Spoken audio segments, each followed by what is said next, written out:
10x your service design offering with Smaply. Take 20% off any order with This Is HCD 20 off. Let's superpower you and your design team's potential. Sign up at smaply.app. Enjoy the episode from your friends at Smaply, helping support This Is HCD podcast.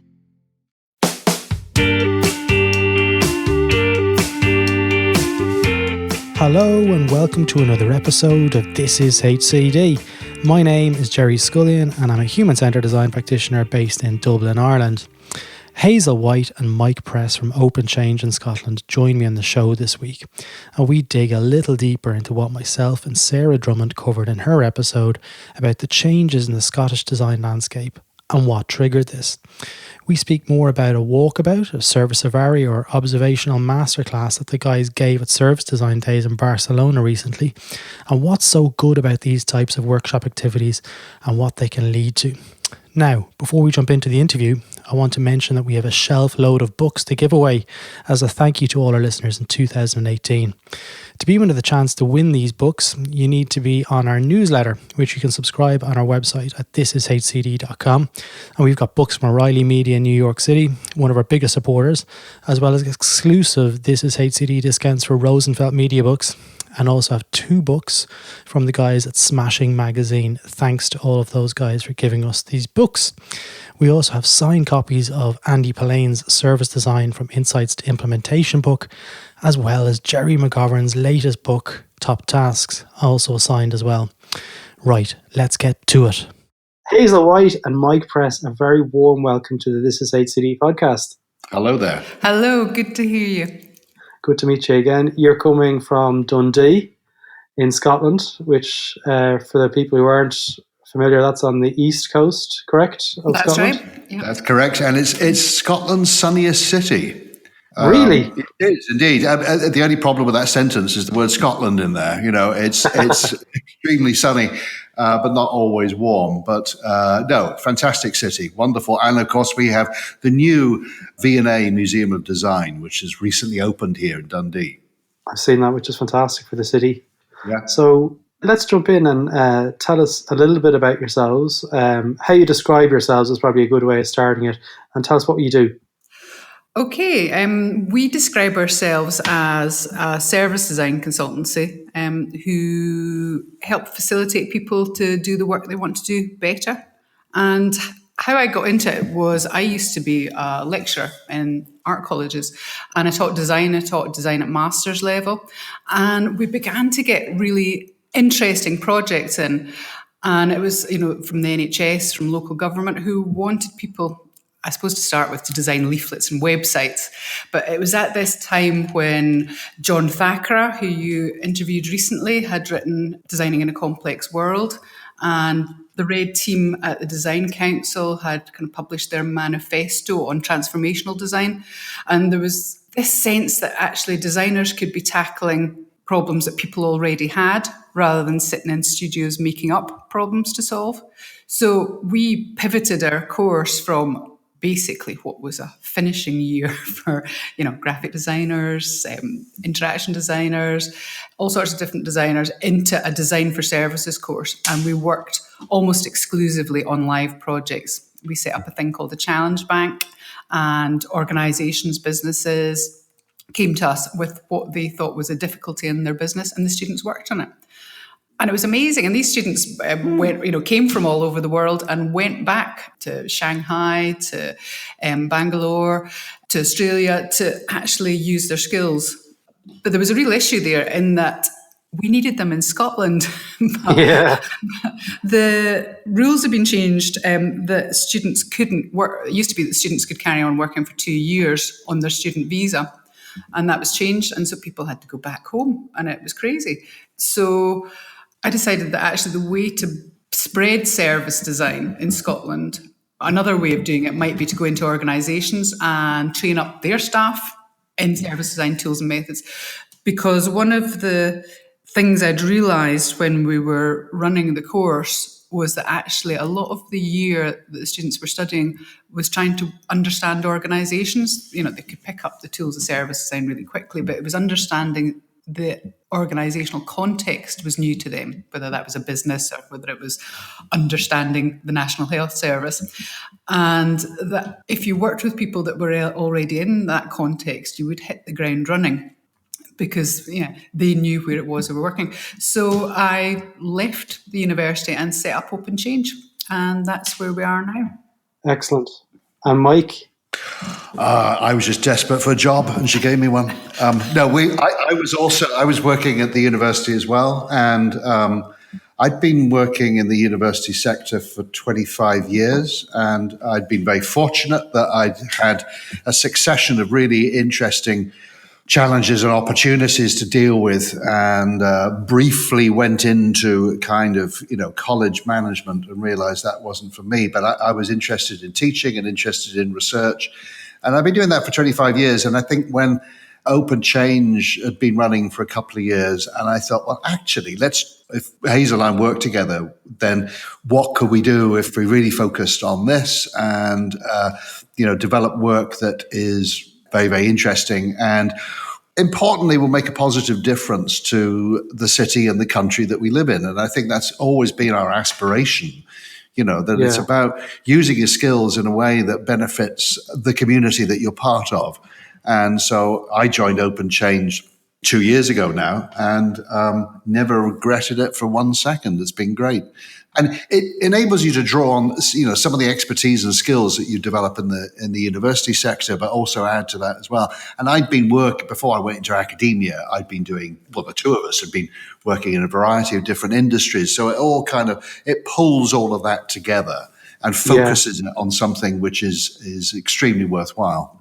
Yeah, no, there's a movement going on between the shift from academia to, I guess, consultancy over the last 5 years. I've definitely seen a lot of people moving between the two, and it's fantastic. It's great to see that mix of thinking happening. Yeah. But one thing that I'm just going to go back to what Hazel was saying, like around taking the learnings and bringing them back to, the localized Scottish market and stuff.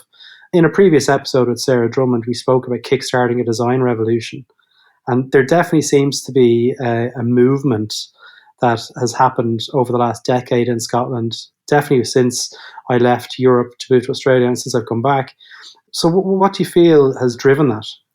I think it's partly to do with austerity. I think it's to do with government, and I think it's to do with policy, in that everybody knows that to run public services, you have to do things differently. And, they've been through Lean and various other programs. And actually, a lot of the tools and methods of service design complement things that they're doing very well, but also give them really efficient gains in finding the right problems to solve. So finding out what people's real needs are and real barriers for accessing public services. And then if you can solve them, you have happier citizens. And a side effect may well be saving money as well. I think that there's two other issues as well. I completely agree with all that. I think the other thing is in Scotland, and this maybe mark us out in terms of the rest of the United Kingdom, there's a collective aspiration. There is a sense of civic pride and civic ambition. Whether or not, whichever side of the fence you're on with independence, that's not the point. The point is there is this civic ambition and this real, genuine ambition to do things better and differently, not just for the sake of being different, but because you really want to improve things. And I think the other thing is having some key people in the country that have moved things forward. Looking in our field, people like Sarah Drummond and Lauren Curry, what they did with Snook was an inspiration to a lot of us, frankly, and I think that led people, without Snook, would Open Change exist? Probably, but in a different form. So they led the way. You've got people like Kat Macaulay working right in the heart of government and putting design firmly on the map. And then actually you've got politicians across the whole divide, actually, politicians who are open to change, open to innovation, and open to new ideas. And here in this city of Dundee, we're blessed by having political leaders who are extremely open to design and working with council officers who are also open to design. So there's a kind of chemistry going on. And I think a number of different factors are leading to a really positive climate for design and innovation in Scotland. Yeah, I guess it's also identifying the champions within government, like at an MP level. I know Nicola Sturgeon over in Scotland, maybe, I don't know, like maybe I'm speaking out of turn, but Kat's role in, what was it, the Chief Design Officer That's right. for the Scottish Government. I guess looking at the Irish government at the moment, what advice would you give to people in Ireland to kind of champion that type of thinking internally? Well, I think there's some good examples already because it's finding pathfinder projects like the work that Snook have been doing in Cork and showing how that has benefited and how it's changed ways of working, because that certainly worked for us in Scotland. We worked really closely with Dundee City Council, with their chief executive, chief transformation officer, all their senior team, and then various different teams. And they have now been advocating that approach round the other 32 local authorities in Scotland. So instead of the service design consultancies saying this is a great way of doing things, it's people being able to say this is the change that it made for us, and now we work completely differently and better. It reduces the risk for them as well. They're like, actually, well, they've got a story, a narrative to repeat back to other people in their departments and say, well, look, they're doing it. So maybe we should look at doing this as well. Absolutely. And it reduces the sense of risk as well, if you've seen someone else do it successfully. Yeah, no, absolutely. I think all of that increases the pressure on all of us to be much, much better at telling stories. Telling the stories of how what we do and others do has a positive benefit.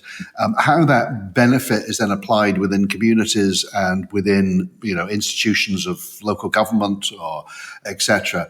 But we really have to be a lot better at that storytelling and putting together rigorous case studies that provide evidence on the value of design in this field. No, absolutely. And that was one of the things that I mentioned when I was closing the Service Design Day conference. It's like having strength in the community to share these stories amongst ourselves, because I think there's a new wave happening within service design and design as a whole, and it's sharing those stories like we're doing right now, so we can actually point back at it and say, this is working here. You can use this to sell in design in other places as well. That's right, yeah. Which is a nice segue into our topic today, which is like service design walkabout, which I didn't make it to your masterclass, but I think there might have been a lot of fanboys afterwards in the bar. They were like, Mike Press and Hazel White, I can't wait for them to. It was like Lenny Kravitz was walking into the bar when Mike walked in. Everyone was literally gushing about this masterclass. And I guess, tell us a little bit about how you describe it and where it came from. I mean, it's a really simple concept. It's about getting out into the world. We use this quote from John le Carre: "A desk is a dangerous place from which to view the world." And lots of decisions are made by people sitting at their desks or sitting in front of their laptops, imagining how the world is.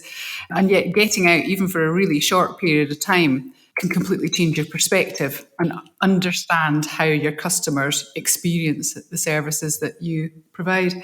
And it's an established technique in service design. It's usually called a service safari, but we think that's a bit of a colonial term, so we call it a walkabout. And there's different ways you can do it. The one that we did in Barcelona was going out and observing, simply just going out and observing and noticing what's happening and where the barriers and the opportunities are, and then bringing that back and analysing it to find out what insights you can make from that. And you can do that really quickly. I mean, the people who were in our workshop were only out for 45 minutes, and they came back with some really tremendous insights. You can also build on it by going out and interviewing people, as they're doing things. That involves getting, if you're going to be using their images or the names, it involves getting consent. So it's another level of engagement. But you can also walk through services with people, which we've done in healthcare settings, going through what's it like to be a patient as you're going for an appointment, etc. So there's different levels you can use it, and we'll gain different kinds of insights from doing it at those different levels. So we've used it in a number of different contexts. We've used it in GovJam, which we've organised now twice, and it's getting people to go out and walk around the streets and engage with people and so forth.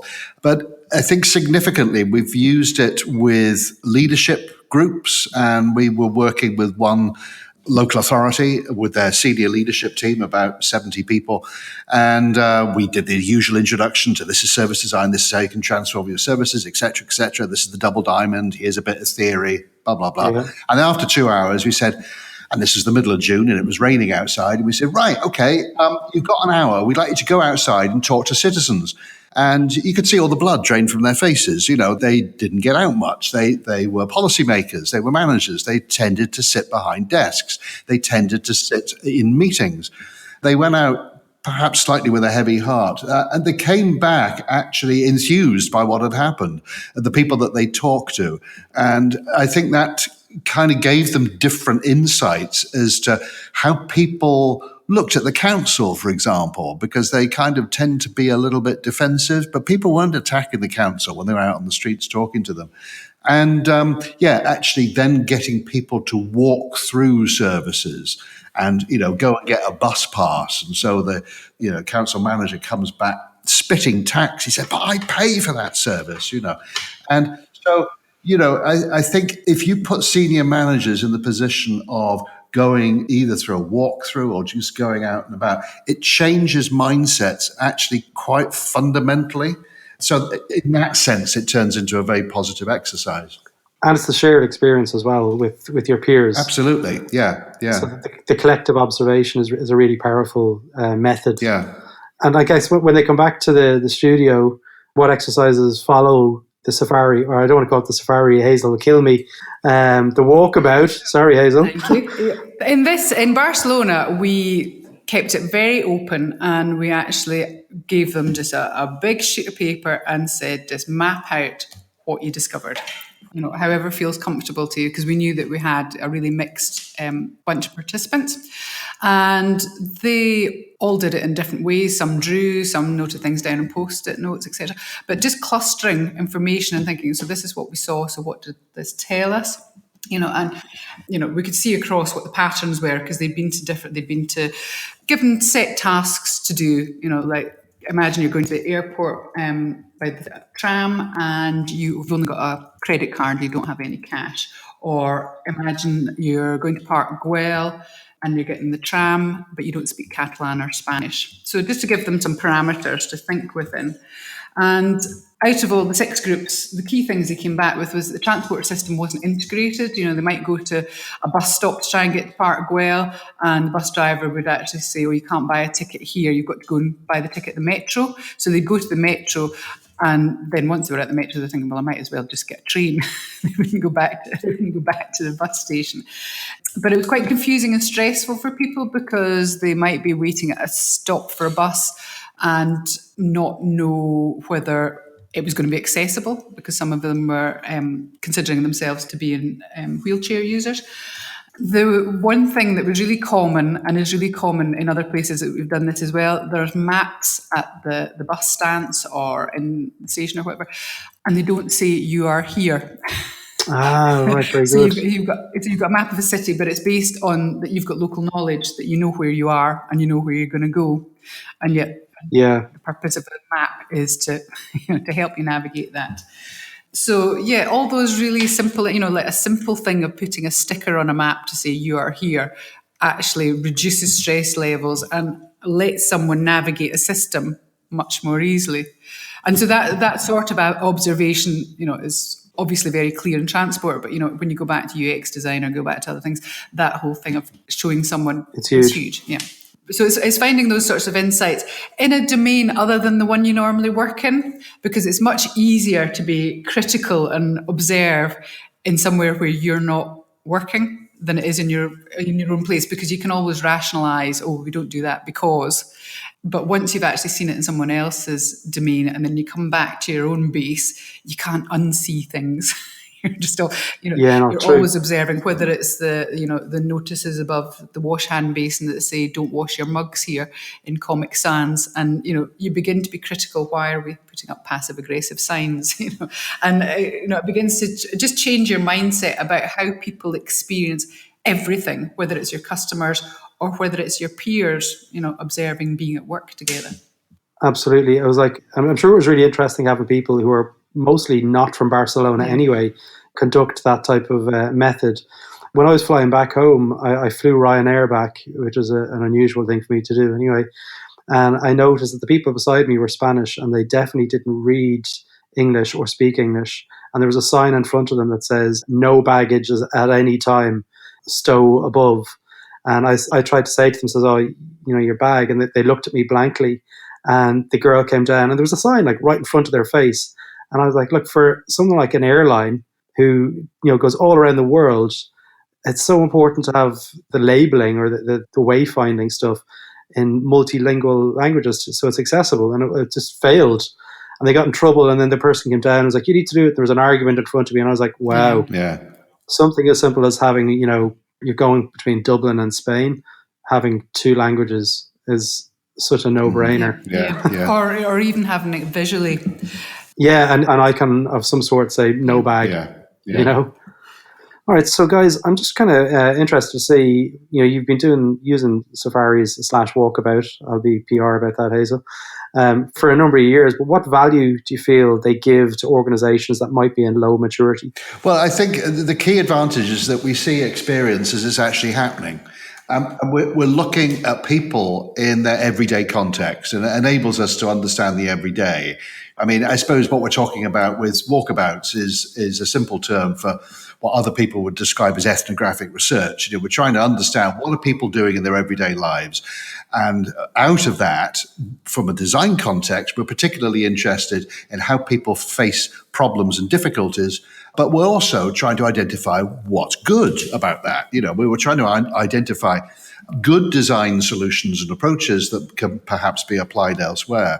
And then when we combine that with walking and talking, and we're talking to people, then they're talking as they're doing something in their own terms. It's not like, sitting down with a questionnaire and asking people, tell us about the last time you went on public transport and, what happened, what was your experience of it? And actually, that's all being framed by our language, our terms, our assumptions, and not that other person's. When we were actually doing the reconnaissance in Barcelona, a couple were obviously having a massive difficulty in trying to figure out where they were and where they were going on the tram, and asked for our advice. And so that was a great opportunity to talk to people about what was wrong with the navigation and the signage with the tram system and so forth. But they were talking to us in terms of, they want to get to a particular destination, and they were tourists and so forth. So it's this thing about seeing experiences as actually happening and not someone's recollection of it, and also being able to discuss that from the other person's own terms. So those are the key values, really. Yeah. So such an important part of our jobs is helping change mindsets. So how do you feel this method has actually helped do that? By connecting senior leaders with people that are working at the front line, it makes them understand what the issues are. And we often start any sort of work by talking to the senior leadership team about the benefits of this approach and how it changes mindsets. And one way that we do that is we differentiate between troublemakers and radicals. And this comes actually from the National Health Service, NHS, School for Change Agents. And they make this difference between troublemakers and radicals. And before you go on, tell us what a troublemaker is, because I know I've been called a troublemaker before. Well, we start all of our workshops saying we know that there's not a single troublemaker in the room. However, we know that there's lots of radicals. And I guess troublemakers are the people that, we might know a few at work or whatever, people who complain, people who are focused on themselves, who are angry about change. Everything's going to hell in a handcart and it's affecting me in a bad way and nothing will ever get better. They're pessimists. And once we spend 5 minutes with them, we begin to lose the will to live. We feel all the energy draining away from us. They fixate on problems and they're very often alone. Radicals are different. Radicals aren't complaining. They're creating. They're thinking about alternatives. They're focused not on themselves, but on a mission, a positive mission for change. And they're passionate about that. And whilst they recognize that, their world, their small part of the world, or the world in general, is facing some massive challenges, the human race has generally been pretty good at solving them, sometimes pretty late in the day, but we can be optimistic that positive progressive change, kind of goes on. and they generate energy around them and they attract people to them. So collaboration is absolutely core to being a radical. So we turn that in our workshops into a bit of a joke. You know, we know you're not troublemakers, but this is what a radical is. And it is about looking at another term that we use is the definition from Nigel Cross, who used to be one of the founders of the whole idea of design thinking. And his notion that design is about a sense of constructive discontent. You know, we're discontent with the world. We're discontent with things around us. But hey, let's be constructive. Let's think of alternatives. Let's create alternatives and solve those problems. So that's the mindset that we try and encourage people to be in once they go out on the road. Yeah, it's those behaviors that you're trying to reinstill that are integral to the success of any of this kind of taking off internally, I guess. Yeah. So look, we're coming towards the end of the episode, and what I'm going to do is going to ask 3 questions. Either one of you can start. So the first question I'm going to ask is, what is the one professional skill that you wish you were better at, and why? I wish I was better at writing, because and having the time to actually capture what you've done. But I think technology is kind of on our side with that, because now I can just talk and then send stuff away to get transcribed, and that's a real advantage for me. Yeah, nice. Mike? I wish I was better at making things. I'm not very good at kind of hands-on craft. I actually, when I was 8, I got a Blue Peter badge. For listeners outside the UK, Blue Peter is a kids' TV program, and they used to give out badges. They probably still do for achievement. I got a Blue Peter badge because my dad had made a bird table, and I wrote a poem about it. And I got the badge for that. And Hazel afterwards said, yeah, that's kind of the story of your life. You know, other people do the creative labors and you just get accolades by writing about it. So I wish I was good at making things. That's a great one. All right. So the second question is, what is the one thing that you wish you were able to banish from the industry, and why? Jumping to solutions. We've got this phrase that we actually picked up from another service design agency based in Scotland called Thrive, and they talk about solutioneering, you know, where people just go straight into solutions without trying to actually dig down and find what the problems are. You know, and it's this kind of quick fix thing, right? We're going to do an innovation day and we'll come up with some answers and we'll just go and implement them. So yeah, solutioneering, I'd banish that. Solutioneering, nice. Mike? I wouldn't banish anything. I actually think, sorry to get serious for a moment, but I think we live in an age of extreme intolerance now, and we all want to ban attitudes or behaviors that we don't like or we feel uncomfortable with. And I suppose what I would banish is intolerance. You know, we have to tolerate different perspectives and different views and engage with that, I guess. Nice. And the very final question is, what advice would you give to design talent for the future? So like service designers, UX designers, fashion designers, what advice would you give them? Get away from your desk as often as you can. Nice. And Mike? Yeah, I would go with that as a sound piece of advice, and believe in yourself, you know, and I think that's what when we were educators, that was what we said to all of our students, believe in yourself. And that was the job that we were paid to do, was to believe in them. And, you know, hopefully by believing in them, then they believe in themselves. And then that gives them the confidence to do things and to try things that maybe they wouldn't have tried before. And a really great example of that is Lauren Curry, who set up Snook with Sarah. I didn't know what service design was till Lauren decided to do her master's project on it.